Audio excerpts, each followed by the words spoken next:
मित्रांनो, मानहानी म्हणजेच डिफेमेशनबद्दल आपणा सर्वांना हे माहिती असेल की जर एखादी व्यक्ती दुसऱ्या व्यक्तीची मानहानी करत असेल तर त्या व्यक्तीविरुद्ध दिवाणी आणि फौजदारी अशा दोन्ही प्रकारच्या केसेस आपणास दाखल करता येतात।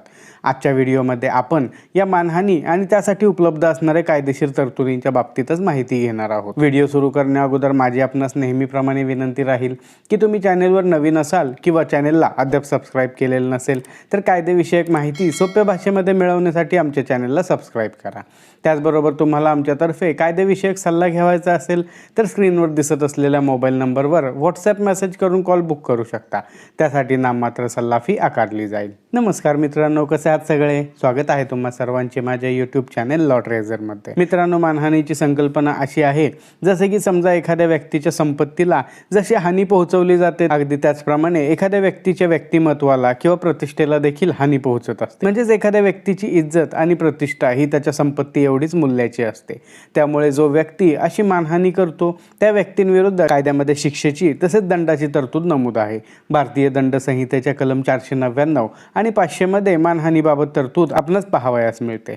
इंडियन पेनल कोडचे कलम 499 मध्ये डिफॉर्मेशन बाबत व्याख्या दिली गेली आहे। ती व्याख्या अशी आहे की जो कोणी बोलल्या गेलेल्या किंवा वाचता येणाऱ्या आशयित केलेल्या शब्दांद्वारे किंवा खानाखुणांनी किंवा एखाद्या दृश्याद्वारे एखाद्या व्यक्तीवर लांछन या आशयाने लावत असेल किंवा प्रकाशित करत असेल की ज्या लांछनामुळे त्या व्यक्तीच्या प्रतिष्ठेला नुकसान पोहोचेल किंवा हे माहिती असून लांछन किंवा प्रकाशन करतो की लावल्या जाणाऱ्या लांछनामुळे त्या व्यक्तीच्या प्रतिष्ठेला नुकसान होईल तर त्यास मानहानी करणे असे म्हणले जाते। आता पाहूयात की मानहानी होण्यासाठी कोणकोणते घटक कारणीभूत ठरतात। त्यामधील पहिला घटक हा आहे की मानहानी करणाऱ्या व्यक्तीचा हेतूच एखाद्या व्यक्तीच्या किंवा संस्थेच्या प्रतिष्ठेला हानी पोहोचवणे असेल किंवा मग त्याला हे माहिती असेल की त्याच्या अशा बोलण्याने किंवा छापण्याने एखाद्या व्यक्तीच्या किंवा संस्थेच्या प्रतिष्ठेला नुकसान होऊ शकते। सांगायचे तात्पर्य एवढेच आहे की मानहानीसाठी फक्त हेतू असणे गरजेचे नसते, माहिती असेल तरी देखील ते पर्याप्त मानले जाते। दुसरा आणखीन एक घटक या व्याख्येमध्ये आपणास दिसतो की एखाद्या व्यक्तीस मानहानी बोललेल्या शब्दामधूनही होऊ शकते। एखादी बाब एखाद्या व्यक्तीविषयी छापूनही होऊ शकते। त्याचबरोबर हावभावानेही होऊ शकते किंवा व्यंगचित्र किंवा कार्टून बनवून देखील होऊ शकते। आणि या व्याख्येमधून निघून येणारा तिसरा घटक असा आहे की जर समजा कोणाच्या बोलण्याने किंवा त्या व्यक्तीविषयी काही मजकूर छापण्याने त्याच्या प्रतिष्ठेला ठेच पोहोचत नसेल तर त्यास आपण मानहानी नाही म्हणू शकत। हे देखील लक्षात घेण्यासारखे आहे की मानहानी फक्त एखाद्या व्यक्तीची नाही होऊ शकत, मानहानी एखाद्या फर्मची, एखाद्या संस्थेची, कंपनीची देखील होऊ शकते। आता आपण पाहूयात की मानहानीसाठी कायद्यामध्ये कोणकोणत्या रिमेडीज आपणास उपलब्ध आहेत। भारतीय दंड संहिता म्हणजेच इंडियन पिनल कोडच्या कलम 500 मध्ये मानहानी करणाऱ्या व्यक्तीला 2 वर्षांचा तुरुंगवास आणि दंड अशी शिक्षेची तरतूद आपणास पाहावयास मिळते।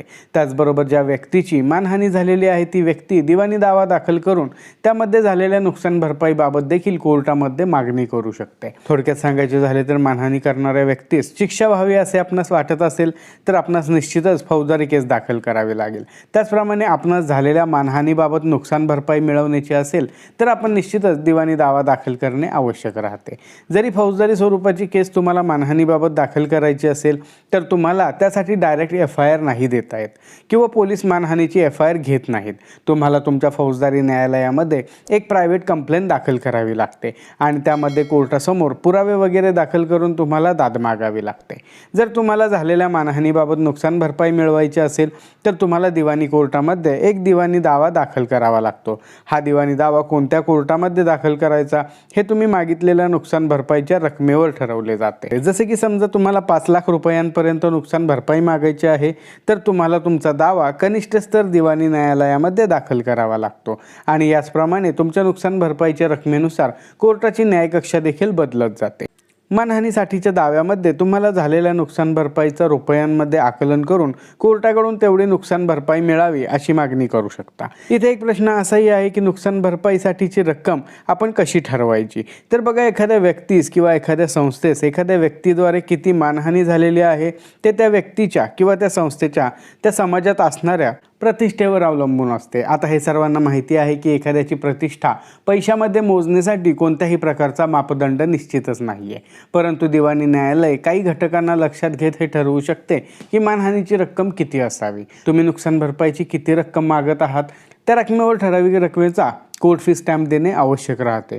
तुम्ही ज्यावेळेस असा मानहानीबाबतचा दावा दाखल करणार असाल तेव्हा तुमच्या वकील साहेबांना विचारून कोर्ट फी स्टॅम्प किती टक्के देणे आवश्यक राहील याबाबत खात्री करून घ्या.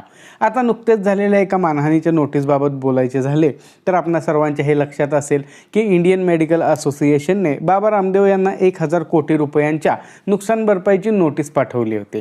सांगायचे तात्पर्य एवढेच आहे की नुकसान भरपाई तुम्ही किती रुपयांपर्यंत मागणी करू शकता याला कायद्याने काही सीमा नाही, परंतु यासाठी 2 गोष्टी खूप महत्त्वाच्या आहेत.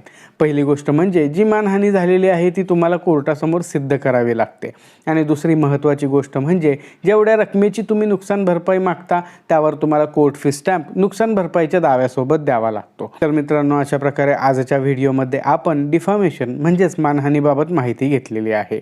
आजच्या व्हिडिओमध्ये आपण इथेच थांबणार आहोत. पुन्हा भेटू अशाच एका माहितीपर व्हिडिओमध्ये. तोपर्यंत नमस्कार.